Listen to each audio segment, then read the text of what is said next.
good day. We have the topic cryptography. Cryptography is the science of securing communication by converting data into a form that is unreadable to unauthorized users. It ensures confidentiality, integrity, and authenticity.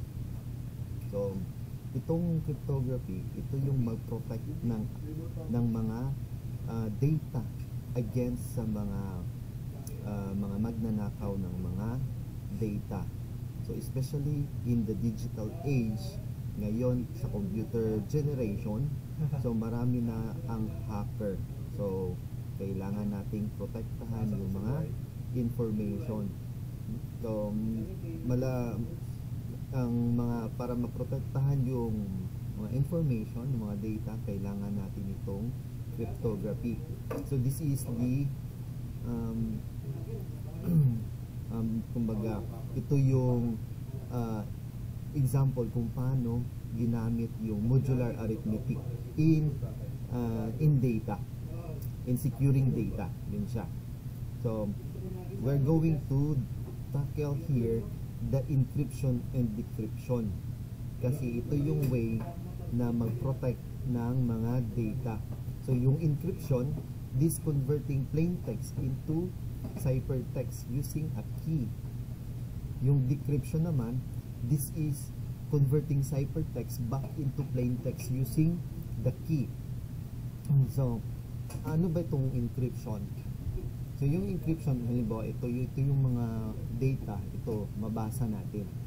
So yung encryption, gagawin niya, i-convert niya ito into ciphertext na hindi mabasa.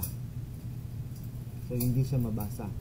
And then the opposite niyan, ito yung decryption, yung hindi mga mabasang mga text or mga messages, i-convert into ang tawag doon is decryption.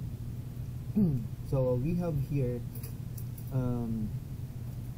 a very kumbaga yung the simplest way to have encryption, itong shift cipher or the Caesar cipher method.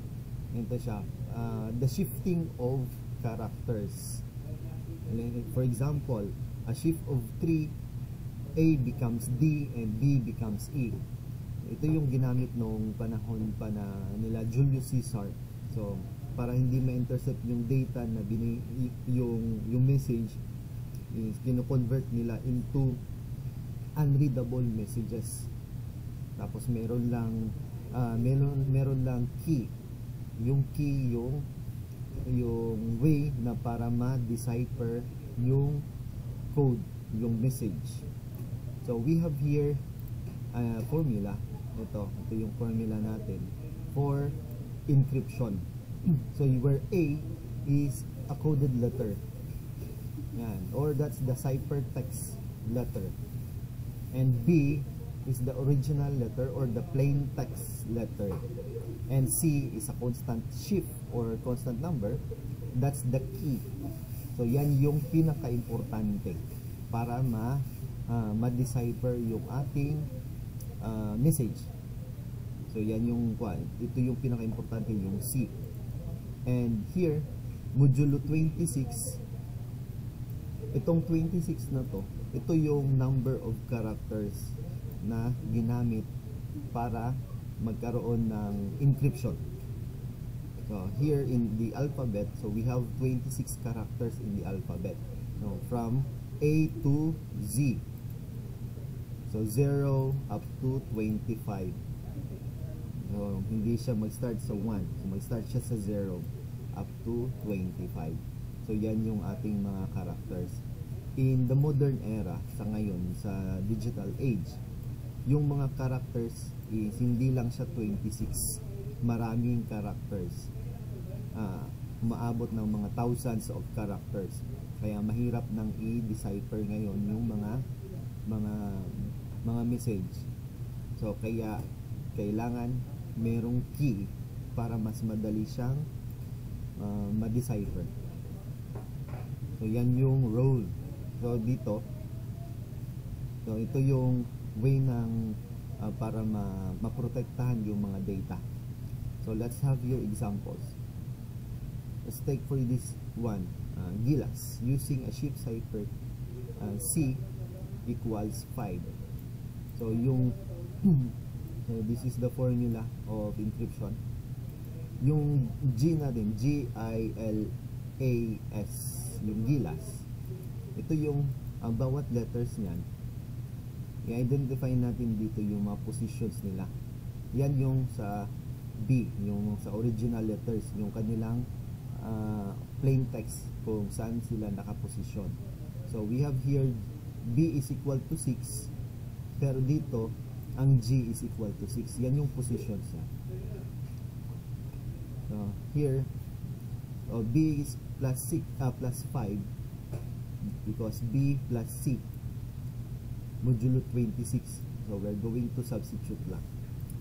6 plus 5, that is 11, and 11 is less than the modulo 26. So that will become our remainder. Pag maliit yung ating result, so yan yung automatic na modulo na remainder. And here yung 11, hanapin lang natin dito kung saan. Yan, 11, that corresponds to letter L. Yan siya, letter L. Yan yung kanyang encrypted letter.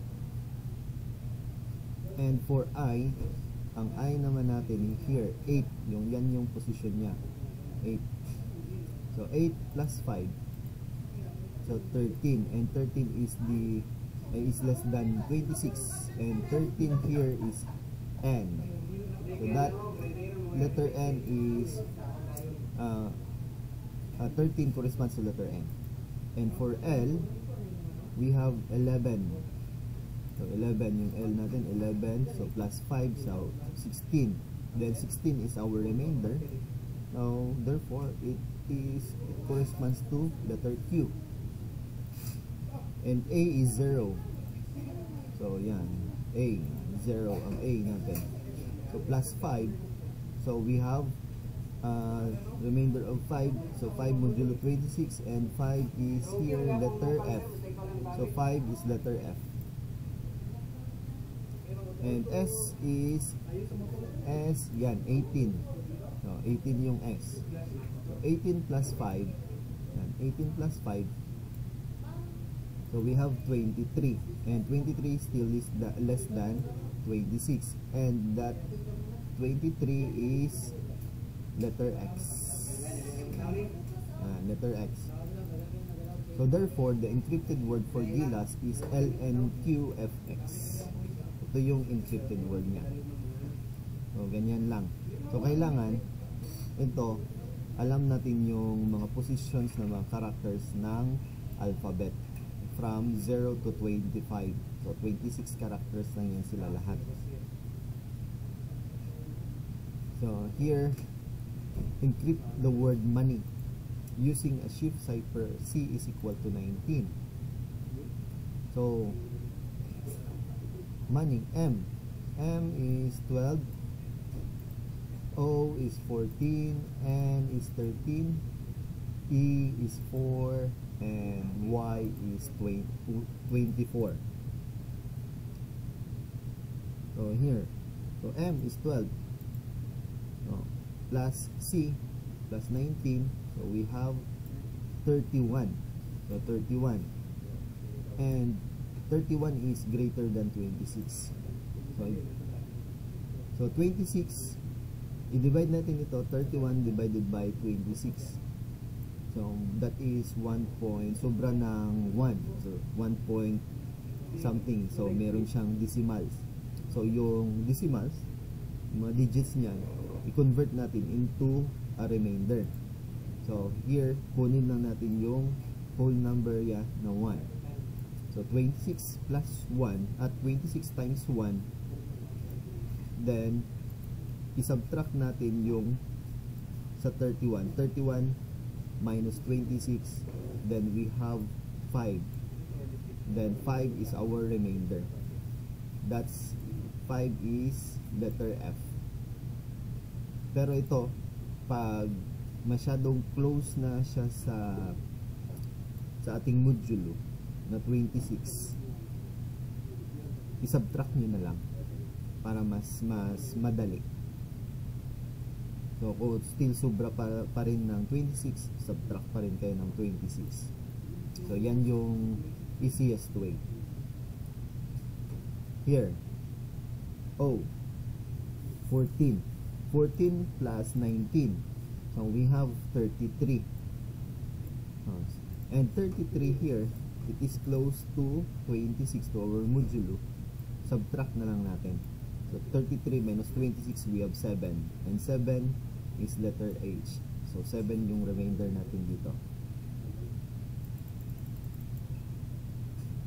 And here, N. So we have 13 ang N plus 19, so we have 32. So subtract lang natin sa ating modulo, so we have 6. 32 minus 26, we have 6. So yan yung remainder natin, 6. And 6 is letter G. And for E, it's 4 plus 19, so we have 23. It's less than the modulo, so therefore that's our remainder. And 23 is letter X. And for Y, so we have 24. And 24 plus 19, and so we have 43. So subtract natin sa ating modulo. So 43 minus 26, we have 17. And 17 is our remainder, and that is letter R. So therefore here, money is FHGXR. Okay, so we are going to continue. Here now we have decryption. So this is after the encryption. So the backward process here is the decryption.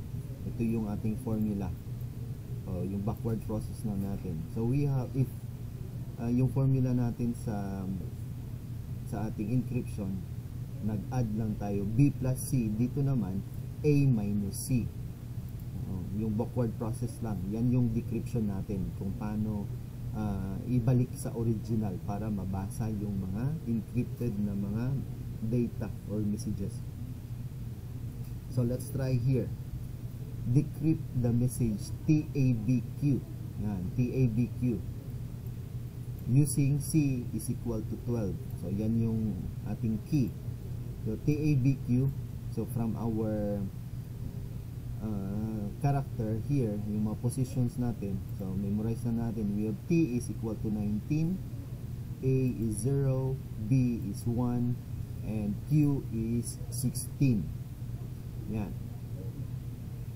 So here T is A, yung T natin 19. So yan yung positions natin. So substitute natin 9A minus C, so we have 19 minus 12, so we have 17. 17, 7 I mean. So 7 is less than our modulo. So that means that is our remainder. 7 is the remainder, and 7 is letter H. So for our A is 0. So 0, we have here, substitute natin, minus 0 minus 12, so we have negative 12. So pag negative ang ating sagot, negative siya, i-add lang natin yung modulo. So negative 12 plus 26, we have 14, and 14 our remainder. So 14 here is letter O. For B, yan, B is 1. So 1 yung ating positions ng B. Minus 12, so we have negative 11. So pag negative, mag-add tayo doon sa ating, i-add lang natin yung modulo. So negative 11 plus 26, we have 15. And 15 is letter P. Yan.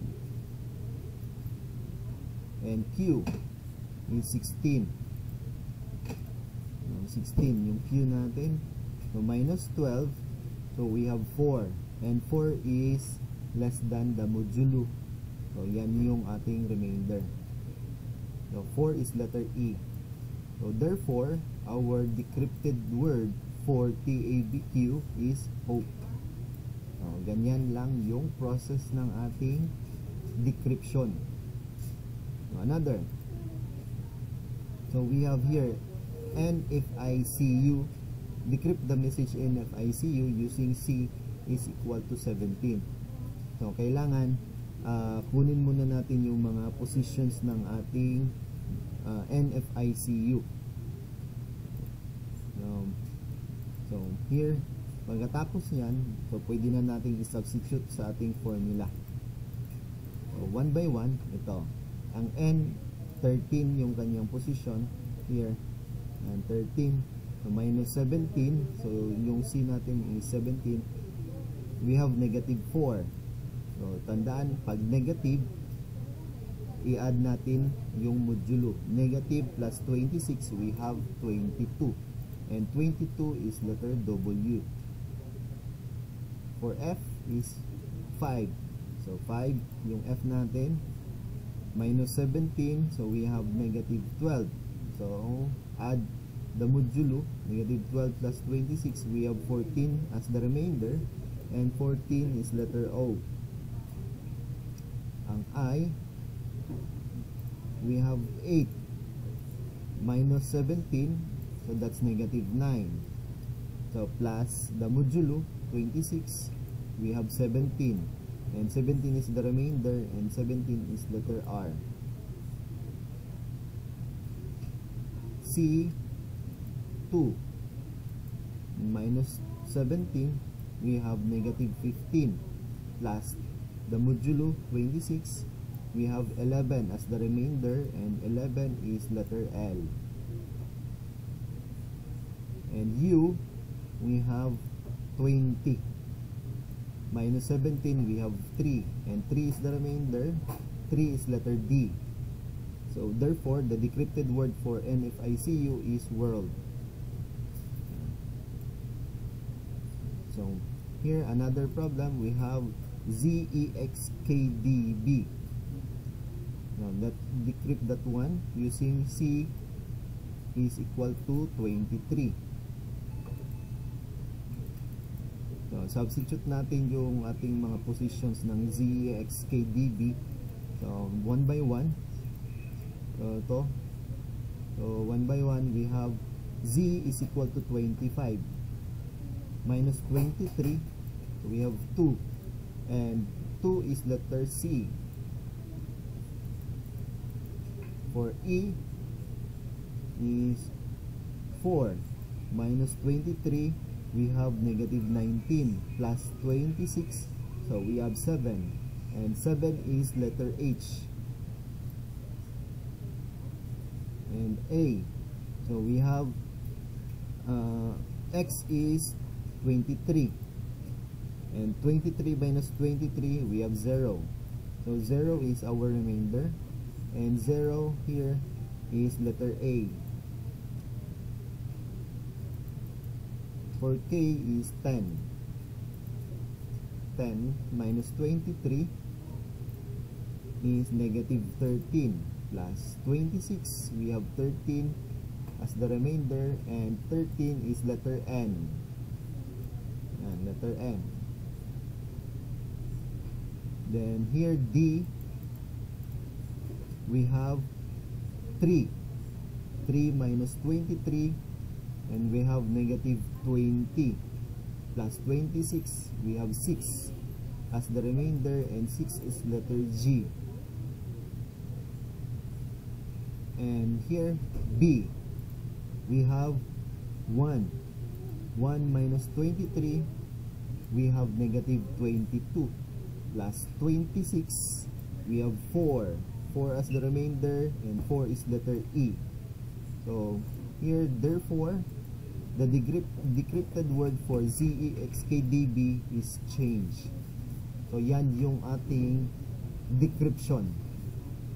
And here, we're done with our cryptography. So ganito lang yung ating cryptography, kung paano in-apply yung modular arithmetic in cryptography. So this is only the simple process of encryption and decryption, and we're done. Thank you.